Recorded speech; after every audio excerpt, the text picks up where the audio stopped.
네, 인사혁신 처장님. 네. 국가공무원은 헌법과 법률에 따를 의무가 있죠? 네. 네. 그러면 대통령에게는 헌법과 법률을 따를 의무가 있습니까? 예. 네. 그리고 사법부가 발부한 영장을 국가공무원이 따르지 않거나 혹은 가로막을 권한이 있습니까? 예. 없습니다. 없죠. 경찰청 차장님 들으셨죠? 네, 들었습니다. 네. 헌법과 법률을 어기라는 이곳 행안위에 있는 의원들의 불법 선동에 경찰이 휘둘리면 안 되고 법률에 따라서 체포하시면 됩니다. 아시겠죠? 알겠습니다. 네. 이호영 직무대리께 좀 더 묻겠습니다. 비상계엄 이후에 경찰 조직에서 직무 배제된 간부 누구 있습니까? 경찰에서 네. 말입니까? 현재는 서울 경찰청장하고 조지호 경찰청장 2명이 배제. 그렇게 2명밖에 없죠. 네. 내란에 동조했었던 그리고 그때 그 작전을 수행했었던 경찰청 간부 그리고 서울청 간부들 다 아무 일 없다는 것처럼 근무하고 있습니다. 비상계엄 이후에 최소한 군은 문제 제기된 간부들을 직위 해제라도 했거든요. 저는 물론 그것도 충분하지는 않다고 생각합니다. 최소한의 사령관급, 그러니까 수뇌부들만 직무 배제가 된 건데 그래도 신용이라도 했다 이렇게 평가할 수는 있을 것 같아요. 근데 경찰이 아까 뭐 차장께서 그 잘못을 만회하고 국민들의 신뢰를 회복하기 위한 노력을 하고 있다고 하셨고 한 달이 지났는데 최소한으로 책임을 묻고 쇄신하는 이 신용조차 하지 않고 있는 것은 아닌가라는 질문을 할 수밖에 없을 것 같습니다. 직무대리가 되신 이후에 경찰 조직 차원에서 이 내란에 동조하고 여러 업무들을 수행했던 동조자들을 파악하기 위해서 직원들에게 당시 상황이 어땠는지 내부적으로 파악을 하거나 내사를 했다거나 하신 적 있습니까?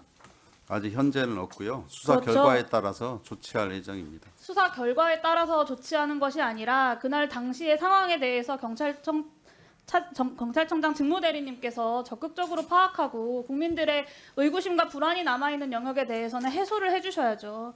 그래야 국민들이 경찰을 신뢰할 수 있지 않겠습니까? 다시.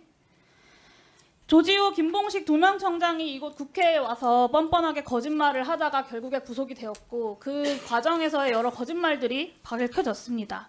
그날 이곳 행안위 전체 회의에 와서 김봉식, 조지호 2사람이 거짓말했을 때 함께 배석하고 있었던 경찰청 간부들, 이 내란 수계의 지시를 따랐던 주요 간부들이 그 2사람이 이곳 행안위에서 했던 말이 거짓말인 줄 몰랐을까요? 저는 몰랐을 거라고 생각합니다. 모르지 않았습니다. 최소한 군에서는 양심 고백한 사람들이 있어요. 근데 경찰 조직이 다 해서 그 누구도 양심 고백하는 사람이 없습니다. 다 해서 조지호, 김봉식 2사람만 내란에 가담했고 나머지는 문제가 없다. 차장님 그렇게 생각하십니까?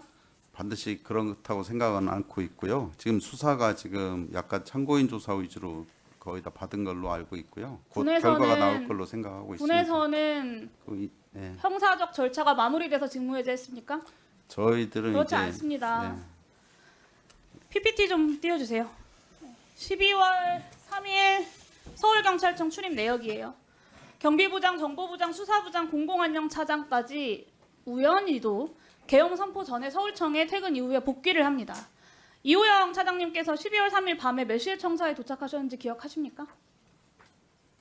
11시 한 30분 좀 넘어서 도착한 걸로 그렇죠. 알고 TV로 있습니다. 보고 알았다면 그 정도 시간에 딱 도착했을 만한 일이겠죠. 근데 이 사람들은 어떻게 계엄 선포 전에 약속이라도 한 것처럼 다 청사에 모였을까요? 그래서 이 사람들도 수사를 통해서 저희들 하는데 제가 아직 인사를 하지 않고 지난번 있어서 네. 왜 인사를 하지 않고 계시냐고 여쭤보는 거예요. 예, 정부 김봉식 인사기 전 때문에 청장이 윤석열 내란 수계를 안가 회동한 직후에 지시사항 하달받고 서울청에 복귀를 합니다. 알고 계시죠?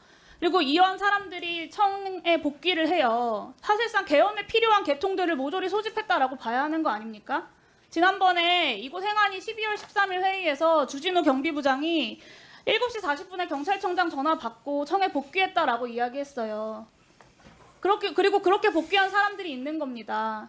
이게 밝혀지지 않은 게 아니라 오늘 제가 여기서 처음 말씀드리는 게 아니라 지난 행안위 때도 다 이야기가 나왔던 부분이지 않습니까? 국회를 틀어막고 정치인들 체포하는 데 필요한 주요 계통에 있는 간부들이 계엄 선포되기 전까지 청사에 다 모였습니다. 결국 이 사람들이 국회를 틀어막고 방첩사랑 같이 정치인 체포하는 거 준비하고 실행한 겁니다. 군인들은 명령에 따랐어도 잘못이다라고 하는데 경찰은 명령에 따랐으면 잘못이 아닌 겁니까? 답변해 보세요. 명령에 따랐어도 잘못입니다. 잘못된 그리고, 명령에 조만간에 따랐으면 확인하고 수사가 거의 뭐 되는 걸 보면서 바로 수사 인사 끝날 조치하도록 때까지 하겠습니다. 기다리지 마시고 일단 직무해제라도 하셔야 된다고 말씀드리는 겁니다. 주진우 확인하고. 경비부장 비상계엄 시에 통제해야 하는 국회 출입문수, 개폐 현황, 근무 현황까지 김봉식 청장한테 속속들이 다 보고한 사람입니다. 계엄 전에. 이게 다 공소장에 나오는 내용들이에요. 임경우 수사부장 방첩사 요청에 따라서 체포조 100인 명단 작성한 사람들입니다. 위법 부당한 지시라고 하더라도 그런 명령에 따르면 처벌받을 수 있다라는 거 다 알고 계시잖아요. 심지어 서울청장 직무대리로 앉아있는 최현석 생활안전차장은 국회 출입 통제를 말리기는커녕 문제없다라고 법률 검토까지 해줬다고 합니다. 며칠 전에 검찰 수사도 받고 왔어요. 이런 사실들 차장님께서 알고 계십니까? 파악하고 계세요? 뭐 검찰 조사받은 건 알고 있고요. 그 사실관계가 약간 다를 수가 있습니다. 그래서 지금 이 저희들 확인해 자리에서 이런 혐의를 보겠습니다. 받고 있는 사람들 옹호하시는 겁니까? 아니, 그런 건 내 식구 아닙니다. 감싸기 하고 계신 거예요 지금. 아니, 검찰에서 참고인 조사를 받고 왔는데요. 저희들이 그러면 그 파악한- 내용에 대해서 조사 참고인 조사 받았나 보다 그냥 그런가 보다 하고 두시면 되는 겁니까? 아니, 전반적으로 조만간에 사실관계가 확인되기 때문에 그걸 기다렸다가 조치하려고 그랬습니다. 100번 양보해서 징계 절차라고 하는 건 특수본 수사 결과 지켜볼 수 있다고 칩시다. 근데 직무배제는 당장 시켜야 되는 거 아닙니까? 이래서야 경찰이 자신 있게 내란 동조 세력들과 과감하게 선 긋고 새로운 경찰로 거듭나고 있다라고 국민들께 자랑스럽게 말씀하실 수 있겠습니까? 한번 검토해 특수본 수사를 보겠습니다. 믿어달라 이렇게 이야기할 수 없겠죠. 서울청장 직무대리가 주요 종사자였고 주요 종사자의 직무대리 역할을 계속 하고 있는 거예요. 내란에 가담했던 세력들이 경찰에서 아직 다 배제되지 않았다고요. 최소한 주진우 경비부장, 임경우 수사부장, 최현석 생활안전차장은 반드시 직무배제 시켜야 하고요. 경찰공무원법 7조에 따르면 총경의 직위해제는 경찰청장이 한다라고 되어 있습니다. 그죠? 예, 그렇습니다. 직무대리가 결정하면 되는 겁니다. 당장 여긴 직위해제 검토해 주시고요. 총경은 아니고요, 이분들이 경무가 이상이. 민주경찰의 책임자답게 행동해 주시기를 요청드립니다. 아니, 검토해 보겠습니다. 적극적으로 검토해 주시고 빠른 시간 내 직무해제해 주십시오. 그렇게 해 주십시오. 하여튼 정확하게 사실관계 확인해서 검토하겠습니다. 마지막으로 이 12월 4일 내란의 밤에 도대체 경찰이 무엇을 했는지 자료도 제대로 제출하지 않고 있습니다. 서울청 8층, 저 출근한 사람들 서울청 8층 상황지휘센터로 다 모이거든요. 출입 기록을 보면. 근데 이 사람들이 모여서 뭐 했는지, 누구누구 모였는지, 광수단의 청사 출입 내역 어떻게 되는지, 영등포서 출동 세부 현황 이런 거 하나도 제출하지 않고 있습니다. 이런 자료들도 철저하게 제출할 수 있도록 좀 조치해 주십시오. 확인해 보게 수사 중인 상황이라 제출이 안 되는 것 같습니다. 한번 검토해 보도록 하겠습니다. 예.